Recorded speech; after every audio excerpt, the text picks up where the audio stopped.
चीन में उइगर मुसलमानों को लेकर बार बार ये खबर आती है कि चीनी सरकार उन पर बहुत अत्याचार कर रही है।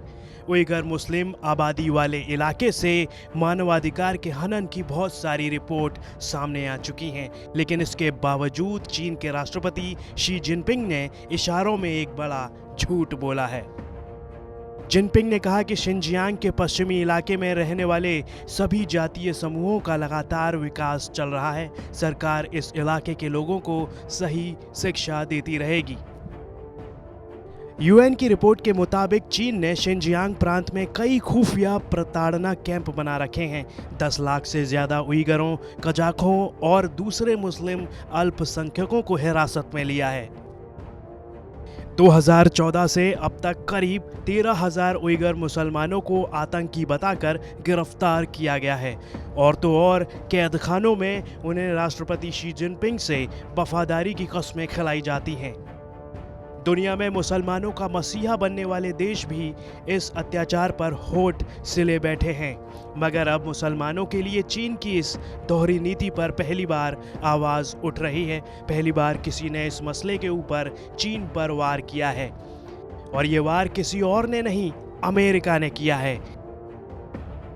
चीन, भारत और अमेरिका में तनातनी के माहौल के बीच अमेरिकी राष्ट्रपति डोनाल्ड ट्रंप ने ऐसे बिल पर हस्ताक्षर किया है जिससे चीन की मुश्किलें बढ़ सकती हैं।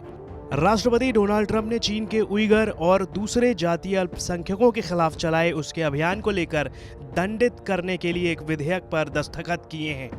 राष्ट्रपति ट्रंप का इशारा साफ है, चीन की विस्तारवादी नीति अब नहीं चलेगी। इतना ही नहीं, शिनजियांग के साथ साथ अब आज़ाद तिब्बत की मांग भी जोर पकड़ रही है, और अगर इन दोनों मुल्कों को आज़ादी मिल जाती है तो ये भारत के हक में होगा, क्योंकि भौगोलिक तौर पर तिब्बत और शिनजियांग भारत से सटे हैं, और इन दोनों के अलग होते ही भारत का चीन से कोई लेना देना नहीं रह जाएगा। फिलहाल चीन के 2 चेहरे हैं, एक दुनिया के सामने, दूसरा दुनिया से छिपा हुआ। दुनिया के सामने जो चेहरा है वो मासूम और मददगार है, मगर दुनिया से छुपा हुआ चेहरा, वो चेहरा बेहद क्रूर और ख़तरनाक है। लेकिन कहते हैं ना कि चेहरों का बनावटीपन अक्सर जाहिर हो ही जाता है, और चीन के साथ अब यही होने वाला है। मुल्क के शिनजियांग इलाके में वो रह रहकर उइगर मुसलमानों पर जुल्म ढा रहा है, और अब इस जुल्म की कहानी शिनजियांग में निकलकर पूरी दुनिया के सामने आ गई है। ब्यूरो रिपोर्ट, भारत तक।